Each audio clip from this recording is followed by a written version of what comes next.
এই এই সুবিধাটা ভোগ করবে জনগণ। এই ম্যাজিস্ট্রেট পাওয়ার দেওয়া হয়েছে জনগণের সুবিধার্থে। দেখছেন সেনাবাহিনী অনেক দিন যাবতেই কিন্তু মাঠে আছে, মানে তাদের তো একটা ক্ষমতার ভিতরে কাজ করতে হবে, প্লাস আমাদের অন্যান্য বাহিনী তো কিছু স্বল্পতা রয়ে গেছে, এটা পূরণ করার জন্য তো সেনাবাহিনী আমরা আনিছি। যেমন এই এই যে ম্যাজিস্ট্রেট পাওয়ারটা, এইটার সুবিধাটা ভোগ করবে বাংলার জনগণ। এখন ধরনের সেনাবাহিনীর যারা সদস্য আছে তার ভাই বোন ধরুন আমাদের এখানে আছে না, অনেকের ভাই বোন সবাই আছে, এদের সাথে তো কমিউনিকেট করে কোনো অসুবিধেই নেই, যেহেতু এরাও বাংলায় কথা বলে, আপনারাও বাংলায় কথা বলেন, এরা তো কোনো অন্য ভাষাভাষী না। যেটা অন্যান্য দেশে অনেক সময় অসুবিধা হয় যে একজন এক এক প্রদেশের এক এক ধরনের ল্যাঙ্গুয়েজ, বাট আমাদের দেখেন সবার ভাষায় একজন আরেকজনের জন্য কমিউনিকেট করতে কোনো অসুবিধে হওয়ার কথা না।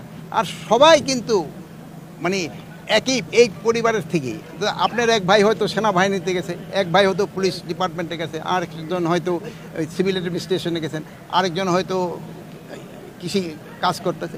সবাই তো বাংলাদেশের তো জনগণ এইভাবেই সবাই, মানে এক পরিবার, তারা তো কোনো এক্সেপশনালি কোনো কিছু না, এরা বাংলারই জনগণ। এবং এরা কমিউনিকেট করতে আমার মনে হয় না কোনো অসুবিধা হবে, কোনো ধরনের। এতদিন কোনো অসুবিধা হয়েছে আপনাদের কমিউনিকেট করতে? আমার মনে ভবিষ্যতে অসুবিধা হবে না। আপনারা ভালো থাকেন, দোয়া করেন। এই